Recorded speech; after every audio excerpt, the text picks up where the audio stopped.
Graça e paz, amém? Você está feliz com Jesus? Ano novo, nós temos assim que buscar a Deus de todo o coração, com a certeza que Deus pode fazer infinitamente mais do que pedimos ou do que pensamos. Eu tenho dito que esse ano pode ser o melhor ano da sua vida, mesmo diante desta pandemia, dessa gripe nova. Deus pode realizar algo grande na sua vida, e Deus vai realizar algo grande através da sua vida. Você tem que se colocar à disposição do nosso Senhor Jesus Cristo. Por isso, eu quero que você abra a sua Bíblia no primeiro livro dos Reis, capítulo de número 18. Nós vamos ler a partir do versículo de número 41, para a nossa breve meditação nessa manhã.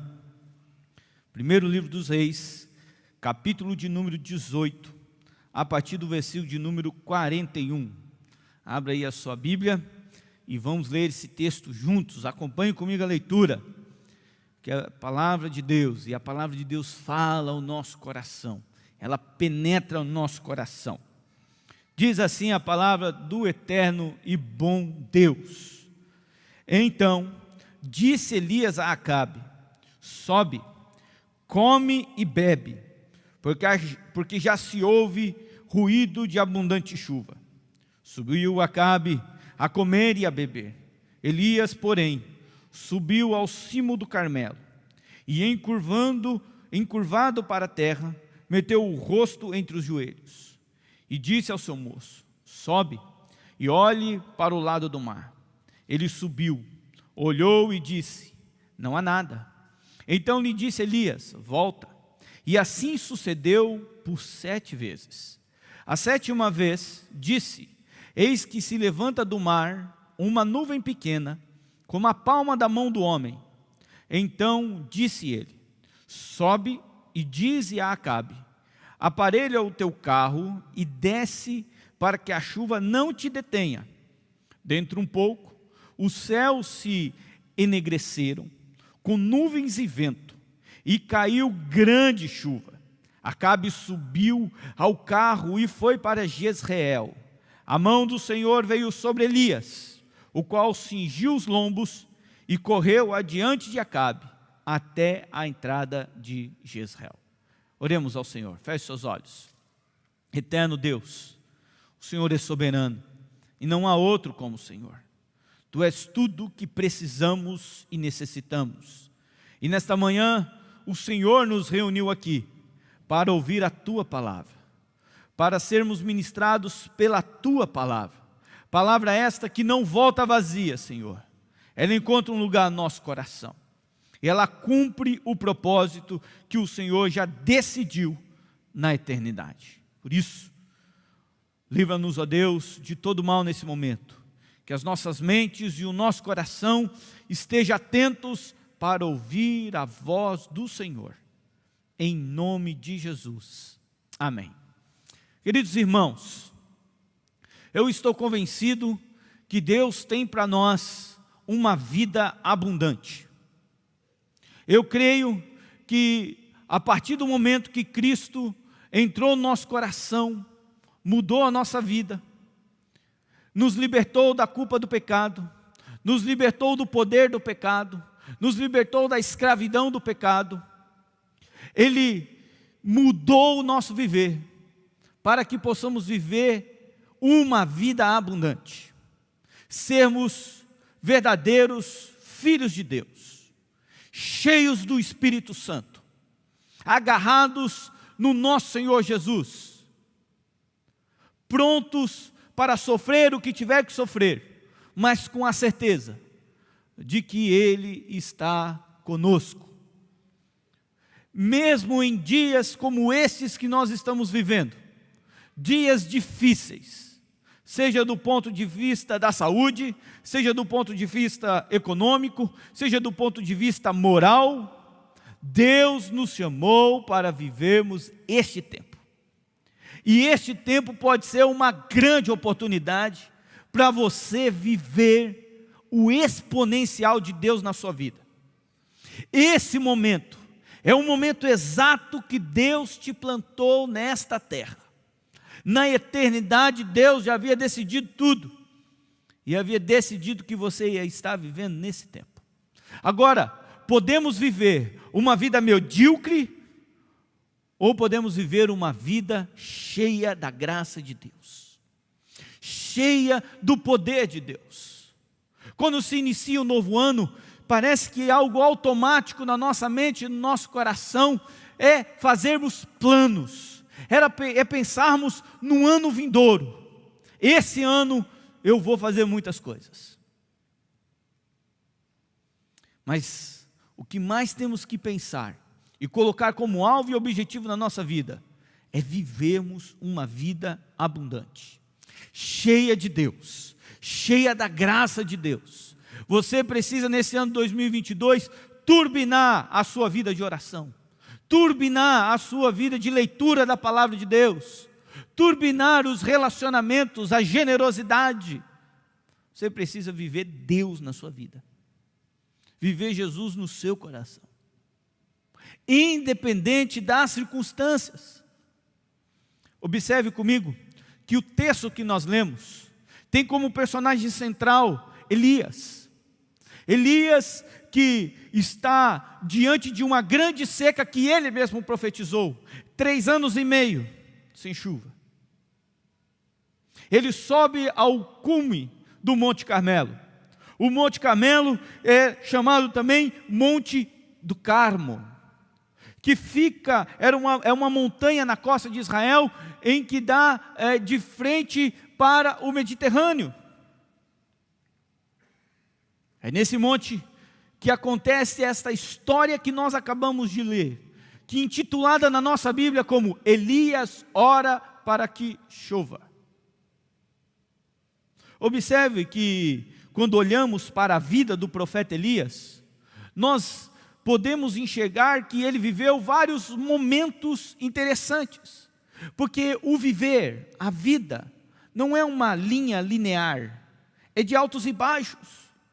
Há momentos que nós estamos muito bem, mas há momentos que nós passamos por lutas, por sufocos, por dificuldades, que nos leva muitas vezes à lona. Vejamos pelo menos 3 momentos que Elias viveu. Elias suportou uma grande calamidade agrícola do seu tempo. Ele vivenciou a fome durante 3 anos e meio em que Israel viveu sem colheita. Ele também viveu um tempo de grande luta espiritual, quando no mesmo Monte Carmelo ele desafia os profetas de Baal. E ali ele invoca o Senhor, e conforme diz em 1º livro de Reis, capítulo 18, até o versículo de número 40, fogo do céu desceu e consumiu aquele holocausto em que o profeta oferecia ao Senhor. Elias teve a grande responsabilidade de aplicar a sentença que Deus deu aos profetas de Baal. Ele executou essa sentença, matou os falsos profetas lá no rio Quizon. 1º livro de Reis, capítulo 18, versículo de número 40, diz exatamente isso. Elias foi alimentado por corvos. Elias experimentou o poder da oração quando ele ora, e aquele menino, filho daquela viúva, ressuscita. Deus falou com este homem na montanha, Deus falou com este homem na caverna. Ele não conheceu no sentido específico a morte, mas foi arrebatado em um redemoinho numa carruagem de fogo. Este é o profeta Elias.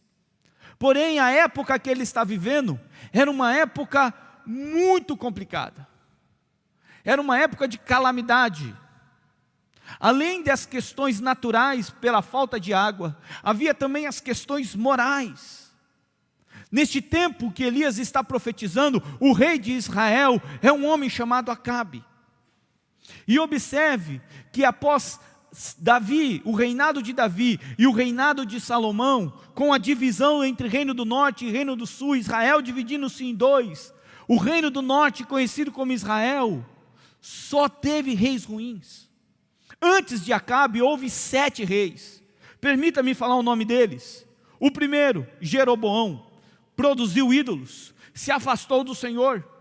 O seu sucessor foi Nadab, conhecido na Bíblia como um grande malfeitor. Após Nadab, quem surge é Baasa, intitulado como assassino. Se não bastasse isso, Elá, que assume o governo, que assume o reinado depois de Baasa, era chamado e é chamado pelas escrituras de bêbado, um homem viciado na bebida. Após a sua morte, Zinri assumiu o poder. Zinri também é conhecido como assassino. Ele assassinou Elá. Depois de Zinri, veio um homem chamado Onri. Esse ainda foi pior do que os outros que viveram antes dele. A Bíblia menciona em 1 Reis, capítulo 16, versículo de número 25, fez Zinri pior do que todos quanto foram antes dele. Mas após Onri, quem surge é este rei que nós estamos falando dele, Acabe. Acabe reinou em Israel por 22 anos. Era filho de Onri. E segundo o relato das Escrituras, no primeiro livro de Reis, a partir do capítulo 16, versículos 29, 30, até o 33, Acabe foi pior do que o seu pai, que tinha sido pior do que todos os outros. Acabe tomou só decisões erradas. Ele se afastou do Senhor completamente.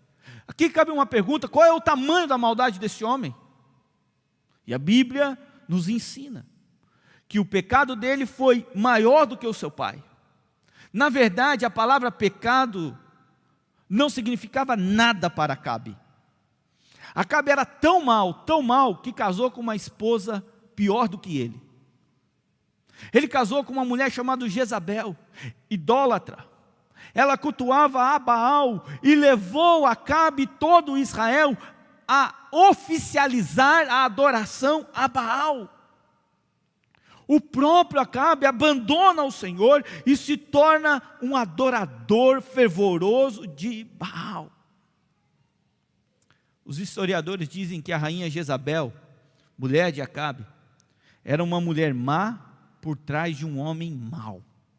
Tamanha era a situação complexa daqueles dias. Os pecados eram tratados da maneira mais trivial, talvez como nos dias de hoje. Mentiras, fofocas, drogas, violência gratuita, aborto, líderes falsos em busca de dinheiro, corrupção, beleza, sexo, ego. Estes são os dias de Elias. É nesses dias que Deus levanta o profeta, com a palavra de Deus na sua boca e no seu coração, para profetizar, para denunciar, e para trazer esperança aonde não havia esperança. Agora, quando olhamos para a vida do profeta Elias, principalmente nesse tempo que ele está vivendo, esse tempo de desespero espiritual, nós podemos tirar algumas lições tão preciosas para nós.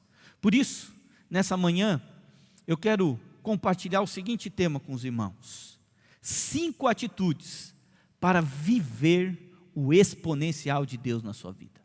Quando eu olho para esta cena que está acontecendo do profeta subir ao Monte Carmelo, e eu tive a oportunidade de estar 2 vezes neste monte, ele é muito alto, e lá ele buscar o Senhor, e lá ele clamar o Senhor.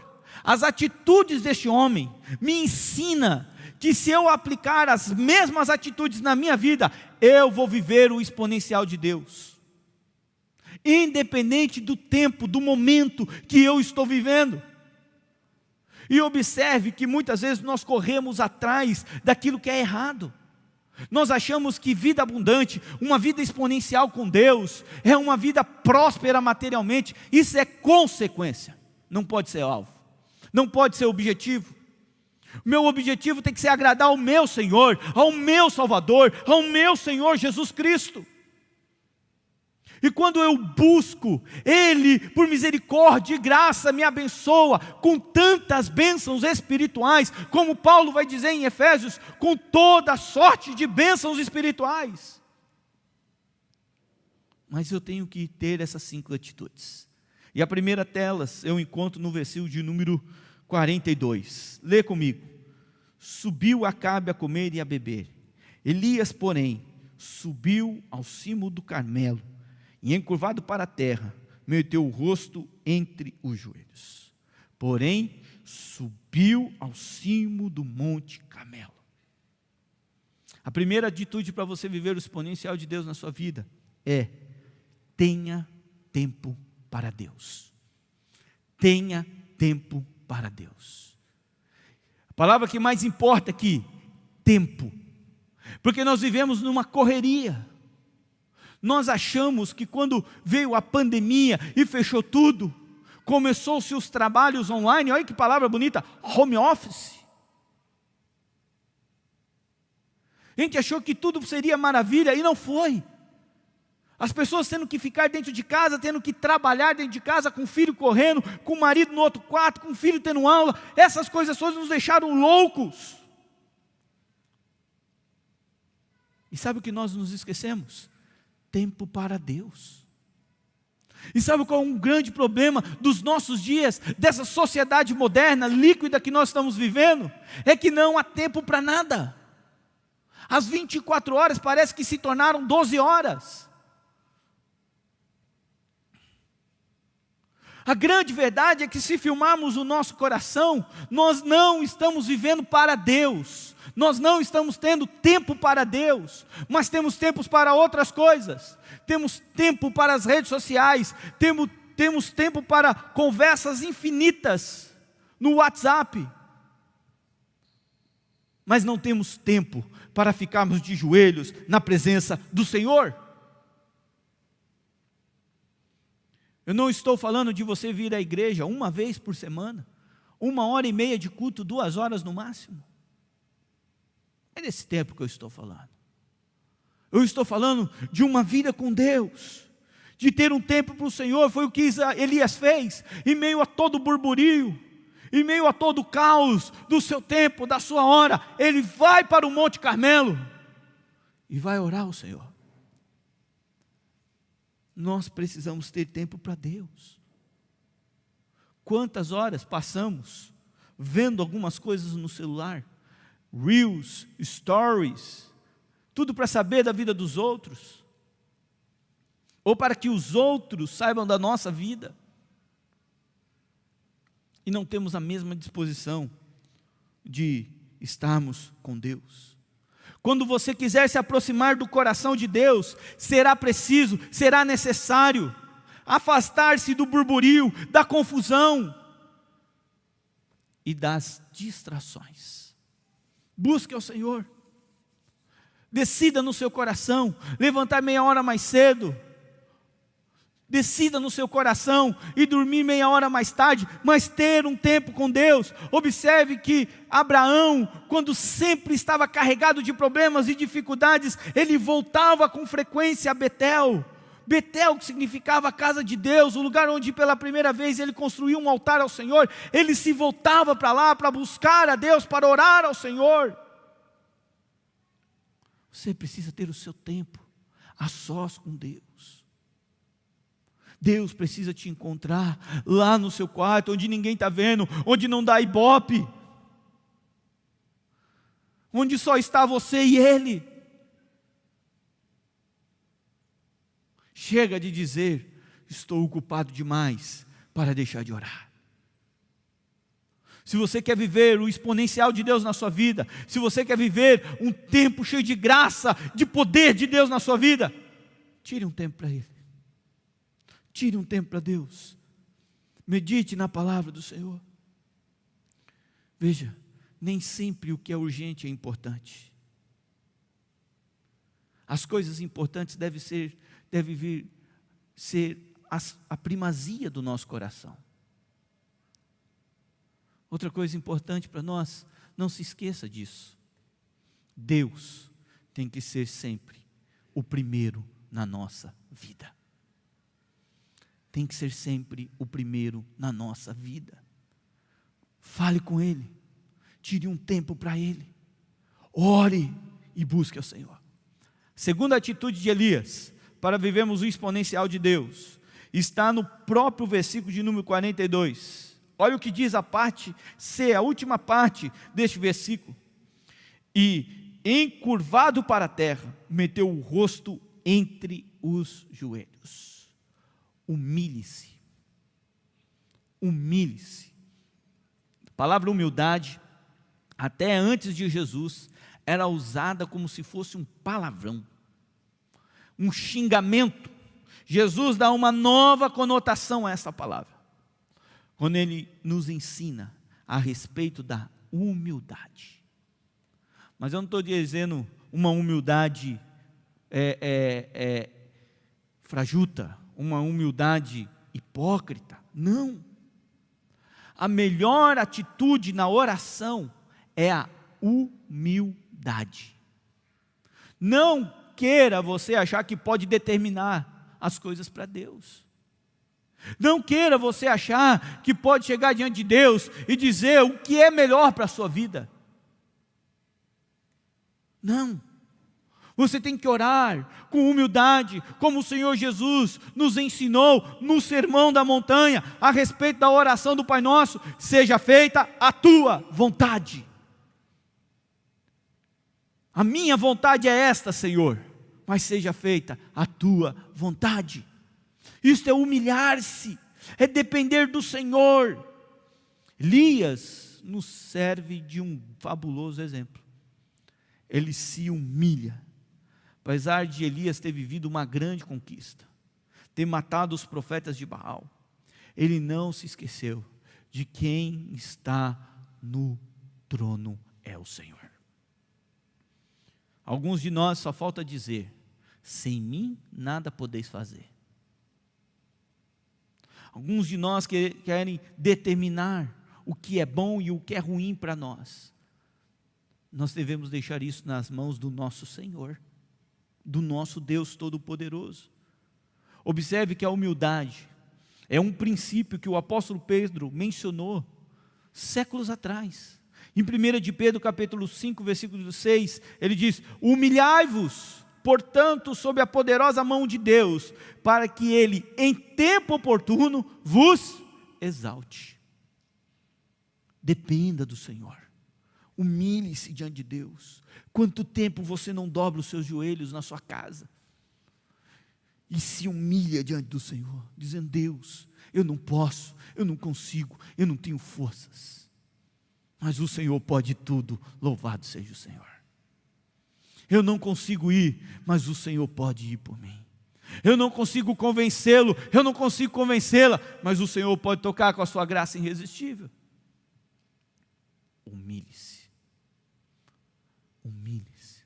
Algumas pessoas que a gente encontra no corredor da igreja e diz, brincando até, mas eu acho interessante: não, pastor, eu tenho orgulho de ser humilde. Humildade aqui eu não estou falando da maneira que você se veste, eu não estou falando dessas coisas. Eu estou falando de humilhar-se diante de Deus e da poderosa mão de Deus e dizer: sem o Senhor eu não sou nada. Tudo depende dele. Então, para vivermos o exponencial de Deus, em primeiro lugar nós devemos ter um tempo para Deus. Em segundo lugar, precisamos nos humilhar. Seja feita a tua vontade, Senhor. Terceira atitude que eu aprendo com Elias, versículo de número 43, acompanhe comigo. E disse ao seu moço: sobe e olhe para o lado do mar. Ele subiu, olhou e disse: não há nada. Então lhe disse Elias: volta, e assim por 7 vezes. A oração de Elias não é uma oração jogada ao vento. A oração de Elias não é uma oração supérflua. Não é uma oração dizendo: olha, pode acontecer qualquer coisa. Não. Aqui está o terceiro princípio: seja específico na sua oração. Coloque exatamente diante de Deus. Elias disse ao servo para procurar uma coisa. Uma só: sinal de chuva. A oração específica ela é importante. Nós precisamos ter esta atitude de dobrar os nossos joelhos e orar de maneira específica. Senhor, converte o meu marido, converte a minha esposa, converta os meus filhos. É a mesma coisa de orar pedindo perdão para Deus. Não existe essa coisa, Senhor, perdoe as minhas multidões de pecado, dê nome a eles. Senhor, perdoe a mentira, eu menti. Senhor, perdoe a pornografia, eu pequei. Dê nome, seja específico na sua oração. Deus já havia prometido para Elias que derramaria chuva, e Elias estava esperando, ele estava confiante, era isso que ele foi buscar em oração. É por isso que ele se humilha. Seja específico naquilo que você está pedindo para Deus. Marque no seu caderno de oração, esse ano de 2022, eu quero experimentar o milagre do Senhor na minha vida, na área tal, e ore ao Senhor. Dobre os seus joelhos, se humilhe mesmo diante do Senhor, mas seja específico naquilo que você está buscando. Que duas coisas vai acontecer: ou o Senhor vai continuar olhando para o seu pedido e vai realizar aquilo que você está pedindo, porque aquilo é vontade dele na sua vida, ou ele não vai realizar e vai mudar a sua oração, vai mudar o seu coração. Quantas vezes isso já aconteceu? De estarmos orando, buscando ao Senhor, dizendo: Deus, eu quero isso, faz isso, e daqui a pouco o seu próprio coração mudou. Não, estou orando, não é isso que eu quero não. Não é você que mudou, é Deus que mudou você. Então seja específico na sua oração. Ore, clame a Deus, jejue.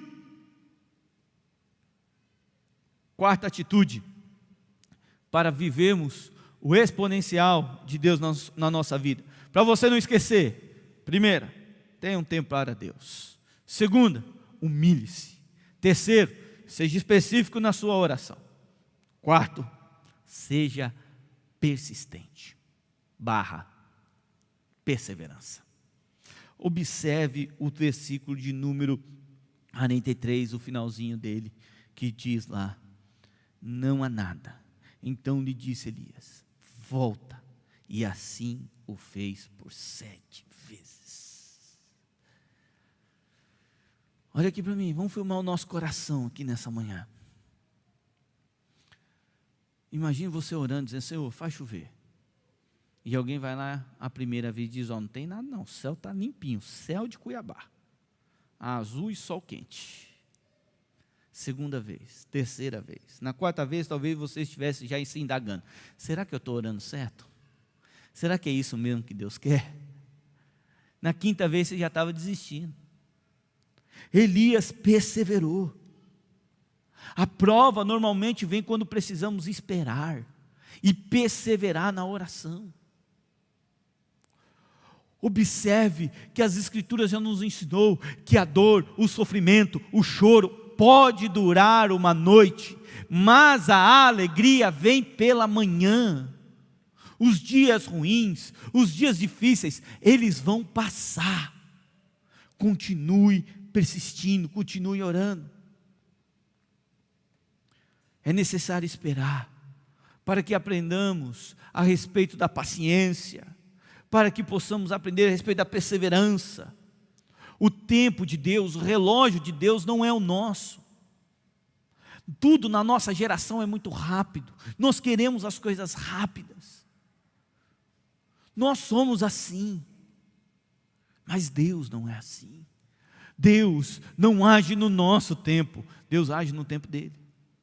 Por isso esse ditado popular é frajuto quando diz que Deus tarda, mas não falha. Deus não tarda, a sua hora é perfeita, o seu momento é perfeito, Deus chega na hora certa. A gente tem que continuar perseverando. Queridos, a gente semeia hoje e quer colher o fruto amanhã. Você tem que semear e regar essa semente com as lágrimas da oração. Quem vai dar o crescimento vai ser o Senhor. Quem vai produzir o fruto vai ser o Senhor. Persevere na oração, não desista de orar, não pare. Às vezes eu acho que Deus gosta muito que a gente vá 7 vezes ver se a chuva está vindo. Continue orando. Os olhos humanos levariam Elias a desanimar, mas o nosso Deus não é o Deus de desânimo, não. Persevere na oração. Deus se alegra quando somos perseverantes na oração. Às vezes Deus responde rápido, às vezes Deus aguarda para responder, mas tudo que Ele faz, seja respondendo rápido ou fazendo-nos esperar, é sempre dentro do plano dEle para as nossas vidas. Se você entender isso, você vai viver uma vida exponencial nesse ano 2022. Tempo para Deus, humilhe-se, seja específico e seja persistente. Quinta lição para nós é a última. Tenha esperança. A esperança não pode, de maneira nenhuma, sumir do nosso coração. Olha o que diz o versículo de número 44. A 7ª vez disse o moço de Elias: eis que se levanta do mar uma nuvem pequena, como palma da mão do homem. Preste muito bem atenção. Deus é perfeito. Deus é perfeito. Não falha. Elias entendia isso. Elias compreendeu isso. Tudo que Elias tinha era uma palavra do seu moço dizendo: eu vi uma nuvem do tamanho da mão de um homem, naquela imensidão do mar, do céu. Para Elias isso era suficiente. Suficiente. Elias tinha tamanha fé na promessa de Deus, que agiu de acordo com o que ele esperava. Quando o moço veio e disse: eu vi uma nuvem do tamanho da mão de um homem, Elias automaticamente se coloca em pé e diz: corra, avisa o rei Acabe, a chuva está vindo, louvado seja o Senhor. Queridos irmãos, tenha esperança. Um pequeno sinal de algo que Deus pode fazer na sua vida. Não esmoreça. Os olhos humanos de Elias viram somente uma pequena nuvem, mas os olhos da fé viram a promessa de Deus agindo no coração dele. Nós temos que ter a esperança, crer, acreditar. Deus sempre permanece com o seu povo. Deus sempre vai estar conosco. Elias era o tipo de homem que era o que era, porque ele sabia quem Deus era. Ele sabia o poder de Deus.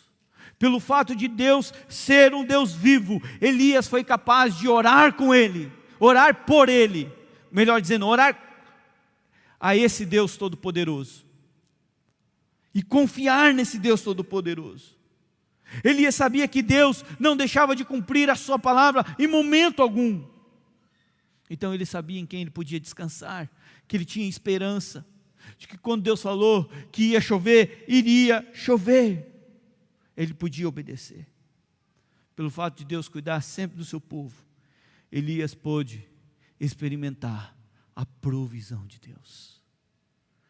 Quem tira um tempo para Deus, quem se humilha, quem é específico na oração, quem é perseverante na oração, quem não perde a esperança, experimenta uma vida exponencial. E essa vida exponencial é a provisão de Deus. É Deus cuidando de você em todos os detalhes da sua vida, das coisas mais simples até as mais complicadas. É Deus direcionando o seu passo, o seu caminhar. É Deus levando você a tomar as decisões corretas para a sua vida.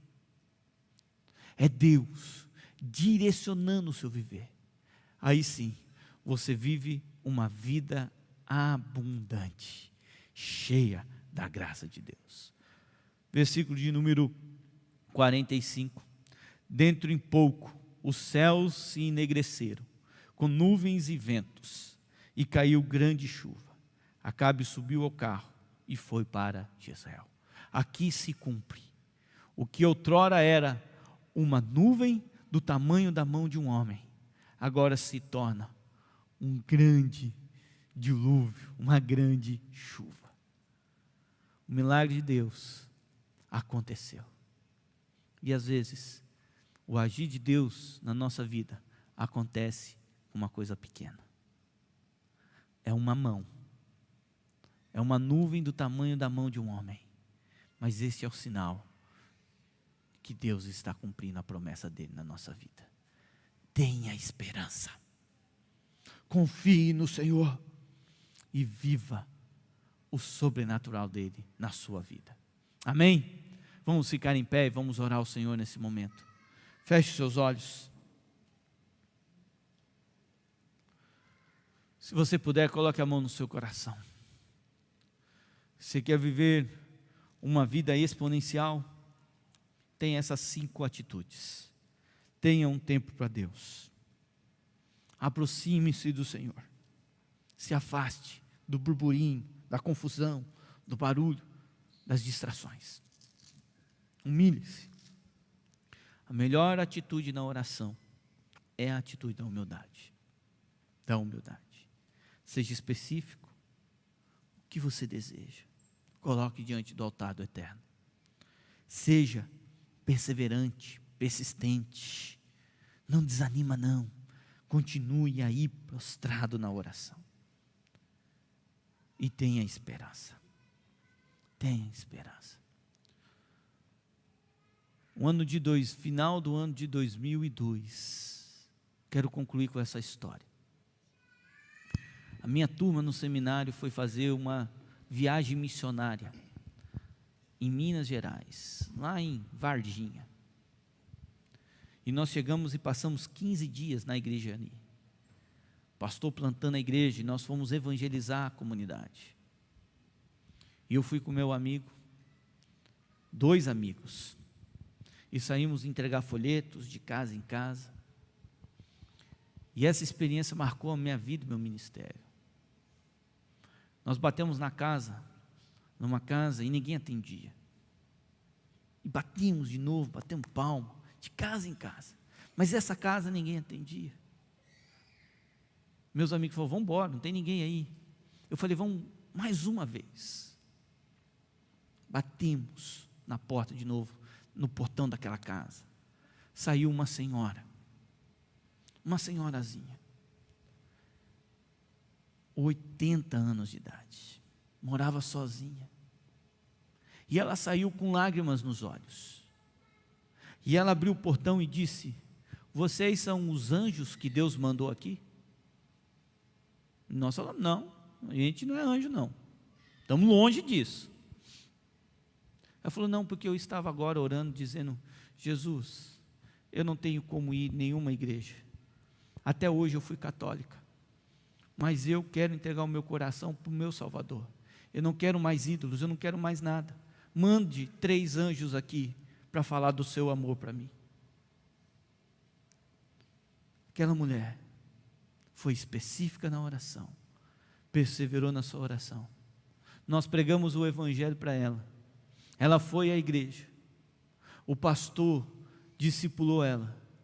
2 meses depois, Deus a chamou para as mansões celestiais. Sabe por quê?